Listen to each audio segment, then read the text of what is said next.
So this is Donald Trump in the White House. They're tweeting out today, everything is under control, right? And this is an image of Governor Pritzker, AI generated, holding a hamburger, which is rich coming from the Trump people, since there was a recent report in the Washington Post regarding Trump's health, that he eats basically too much salty food, fast food, right? Hamburgers essentially, and that he takes too much aspirin, and he's ignoring his advice from his doctors. That's all from Trump. You can see my video on that, but basically I think they're trying to deflect from that and say, oh, look at Governor Pritzker with hamburgers. So that's the Trump people today. They're also saying your gas prices are lowest in, 5 years since March 2021. I'd like to hear your guys' thoughts on this one. I'll just say this, it's not necessarily all due to Trump. You could be looking at before there were production problems. Now OPEC is now producing more. And also too, you could probably be looking at wavering demand problems. So I think gas prices could be coming down, but I do want to hear from you. But I've heard that electricity prices are going up and lots of other costs are going up. And essentially your wages aren't necessarily keeping up with costs of things. Why are costs going up? So one reason is you got to pay a bunch of tariffs. Although Trump's saying you're all rich on this stuff, this is his quote: "Tariffs are an overwhelming benefit to our nation, as they have been incredible for our national security and prosperity, like nobody has ever seen before." That's according to Trump. And they'll always say we're getting trillions and trillions of dollars. And I say, okay, show me the money. I'd like to see that money. And then you're saying you also all have jobs. This is according to Trump. "Don't believe the fake news lies. The Trump administration is driving positive change for Americans. 2.5 million native-born Americans gained employment." And then they say 670,000 foreign-born workers lost employment. So along with that, I guess you all have jobs now because we're all so rich with $200 trillion. We're going to go after Iran. They're tweeting this out today. And I'll be frank with you guys, we're way overstretched. And this is from Trump. "If Iran shots," according to Trump, "if Iran shots and violently kills peaceful protesters, which is their custom, the United States of America will come to their rescue," whatever that means. So I guess, are we sending troops to Iran? Is that our plan? "We are locked and loaded to ready to go. Thank you for attending to this matter. And we're also chasing tankers," which Russia is like saying, stop chasing tankers. I have to tell you guys, we are so overstretched right now. And the American voters, I see it in the polls all the time that I look at this stuff. Just understand you're not alone. People can see that Trump's a lunatic. It's not that hard to see. Like, all you have to do is literally look at stuff that they're saying. But I do want to go over this stuff because I think it matters. So this is actually really interesting. Trump says the job market is booming for U.S. born. The data shows doesn't show it, okay? And I want to show what people are saying about this. So first, we'll take a look at some numbers here. Unemployment is higher among native-born workers than a year ago, okay? And this is unemployment rate, not seasonally adjusted. Native-born workers and foreign-born workers, it's roughly 4.5. It's going to be kind of same with this number as well. U.S. unemployment rate, again, roughly 4.5, something like that. When you take a look at what they're saying, it's interesting because the whole premise of this stuff is, okay, if you kick out, say, farm workers or construction workers or whatever, will Americans do that job? That's basically what this boils down to. Is this really helping the economy? And let's see what they say. Quote, this is from Trump: "In the year before my election, all net creation of jobs was going to foreign migrants," according to Trump. "Since I took office, 100% of all net job creation has gone to American-born citizens, 100%. This is a response here. But economists on both sides of the political aisle say they see no evidence that American-born workers are getting jobs by the millions or moving in mass into positions abandoned by the deported immigrants." So basically Trump's lying, but what else is new, right? Here's more. Quote, this is from the Peterson Institute. "The unemployment rate has been rising for both native-born and foreign-born adults." Okay, so talk about unemployment going up. Then the White House responds. This is from Taylor Rogers. You can just listen to the language. So she's a White House spokesperson. And here's the quote. Quote, "Mindless nitpicking doesn't change the simple fact that President Trump has done more for the American workers than any president in history by cracking down on visa program abuses, successfully negotiating new trade deals, securing our border, and carrying out the largest mass deportation of illegal aliens," right? Those policies ensure, quote, "American-born workers can finally benefit from our new economic resurgence." Okay, that's according to Taylor Rogers, and that's how they talk. So let me know, guys, if you got tons and tons of jobs. I'd like to hear, are you taking the jobs that say immigrants that they're kicking out are doing? That's the ultimate question. Here's some more on that. This is kind of interesting.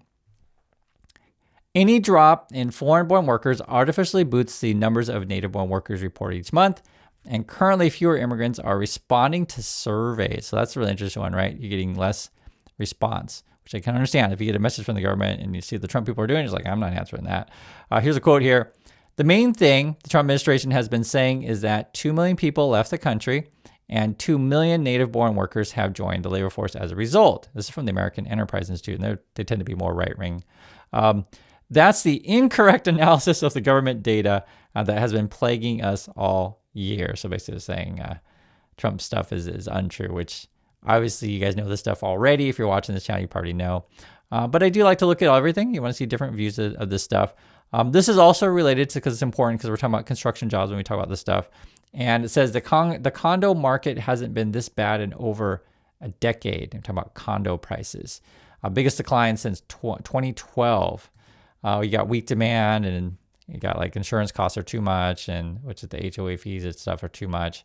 And you see some prices coming down. I think what we're probably going to need to be doing and figuring out how to do is twofold. So because of the way that work is changing, people can work from home. You don't have to live downtown. A lot of condos are kind of more in the middle of the big city, right?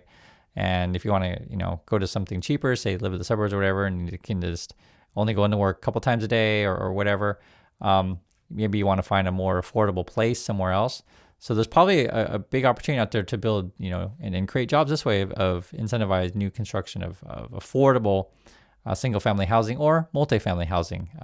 And that's it's going to be a regional thing, and also you have regional governments make determinations on zoning and these kind of things. But I'll just say this: I think there is a possibility of construction there. But the issue would be, though, if we're deporting construction workers and we're pissing off our trading partners, say we need to get lumber or whatever from Canada, just for example, or we need to get, parts for sinks and other things from, say, China or other places, or parts from Mexico. It makes it really hard to build anything. And so the question is like, can we do it? Can America do it alone? I mean, the answer is obviously no, we can't, but Trump's going to pretend like they can. Let me read some more of this stuff, and you guys get a sense of what we're talking about. It's actually really fascinating when you go through it. It says U.S.-born are not rushing into jobs left by immigrants, okay? So Americans don't necessarily want to do these type of jobs. First, here's what Kevin Hassett said. That's one of Trump's people. He says, from Kevin Hassett, when foreign-born workers depart, then it creates jobs for people who are native-born, right? So say you kick out a roofer, or kick out childcare, or kick out someone who works on the farm, these kind of things. So sure, there would be an empty job, but would Americans do it? Here's another point of view. Quote, we don't know what's happening definitively, but the fact that native-born unemployment rate is rising and over the past year has risen faster than foreign-born unemployment rate suggests that is simply that native-born workers are simply not, so they're not doing it, not simply that native-born workers are taking the jobs of foreign-born workers, right? So long story short, it's like Hess saying, Americans are definitely going to do the jobs that the immigrants used to do, and the person's saying, well, why is that unemployment rate going up then? and that's an interesting question, right? Well, will people do those jobs? Go back to the farm, work in construction, that kind of stuff. And this is actually another interesting point, and I want to hear from people in construction on this one. If you guys don't know too, I grew up in construction. I worked in insulation. This is back in Oregon. I also grew up baling hay on a farm, picking berries. I basically worked all my life. I know this world very, very well. But this is actually a really interesting point they bring up, and I'll read it. It says, immigration restrictions and deportations could be pushing U.S. citizens out of work, okay? Research on the construction industry has shown that the deportation of immigrants working in lower skilled positions, okay, such as roofers and laborers, so just people just kind of generally moving stuff around, can lead to disappearance of work for native-born construction workers, especially those in high-skilled jobs such as electricians and plumbers. So I actually want to hear from people who are currently in construction now. I know we have people that are. Is that the case? So if we kick out roofers and just general day laborers, does that mean there's less opportunities for electricians and plumbers? And also, I just want to hear, do Americans then replace the jobs that have left, or say the workers have left or don't show up to work, or however you want to put it? it is an interesting question. It's an important question to talk about. And, there's all sorts of emotional things with that. I'm just showing you what they're saying. Here's a quote here.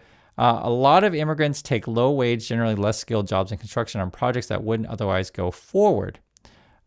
This is from the Center for Economic and Policy Research. Quote, you have native-born workers in high-skilled jobs, but when the immigrants aren't there, they aren't able to do it.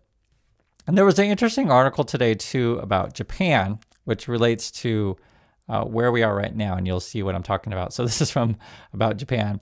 Japan's, quote, dementia money is a warning to the world. Dementia money. And I instantly like, this is totally like Trump, right? Dementia money. And so then you're more vulnerable to mismanagement, fraud, and inactivity, right? So when you reach, Trump sort of situation, you're more susceptible to right, mismanagement and fraud. It's totally Trump. Here's a quote from someone in Japan. And just listen how how it's kind of similar to the Trumpy situation. Quote, at my age, you start wondering how many years you have left, right? And you know that Trump's thinking about this stuff these days. He's always tweeting about the afterlife and this stuff. Here's another quote. The risk of things like dementia starts to feel personal, okay? All I'm really focused on is preparing enough money to leave for my kids when the time comes.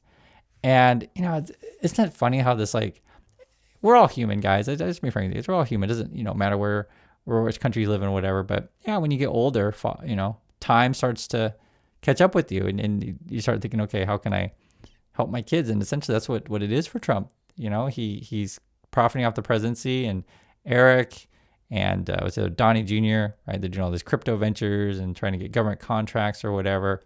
And essentially, I think this is what it ends up being for Trump's point of view. I just hadn't thought of it in this way. Or he could be thinking about Barron for all we know, right?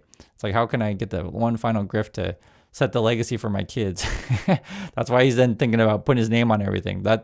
He wants to be remembered as being the most awesome person in history, opposed to working for the people and having the people think of you as being great. He wants to paint that for himself. So I thought these dementia money thing where they're talking about, how can I, leave legacy, leave stuff for my children. I think that really is Trump. It really captures it. And I'd like to hear you guys' thoughts on that one. And then when you comes to just regular policy that Trump's up to, they want to keep coal plants open that should be retiring. The Trump administration just ordered another retiring coal plant to stay open. It costs ratepayers millions and, this kind of stuff. Trump administration forces coal plant in northwestern Colorado to continue operating. I don't think that's a good idea. And we should, effectively get new blood into our leadership, new ideas, and push forward instead of, going to, as they describe it here, a 45-year-old broken down plant. Or you could, argue Trump's was, I think he's 79 now, 79-year-old broken down Trump, right? This is what we need to be doing, like new blood, new ideas. And I'll just say this, guys, I did see this, and I felt really sorry to see this. Let me be frank with you guys. About the Swiss bar fire, they said it was sparklers, champagne bottles. I think 40 people died, 119 injured is what it says. 71 from Switzerland, 14 from France, 11 Italians, 4 Serbs. And I mention this stuff is because just normal, regular people, when you have a tragedy or something facing the community, the world, right? This is multiple countries, international. And I'm sure you've heard about the fire already. Is you come together and you figure, okay, how can we prevent this from happening again? That's what normal, decent people do, because you care about each other. And I was really sorry to hear this, and I want to say, I think you have to think of everything like this. Hey, there's a fire, we had an accident, something like that. How can we solve the problems to not have that happen again? And that's why you want people that are thinking about everyone, not just, can I just put my name on everything and I hope everyone thinks I'm, wonderful. Do you guys see what I'm saying here? So I know that not everyone and everywhere out there, behaves like Trump. I think the vast majority of us don't. At least I hope so. And I think, when I see these kind of things, that's the first thing that comes to my mind is obviously you don't want to see tragedy, but you work to improve things to move forward so we don't have these problems again. And so this is a contrast to where, say, Trump's trying to keep this 45-year-old broken down plant open, is basically going backwards all the time, and that's a lot of his policy. But he's really interested in his dementia money. So that's my thoughts on this. I'd like to hear yours, and I'll catch you all in the next video.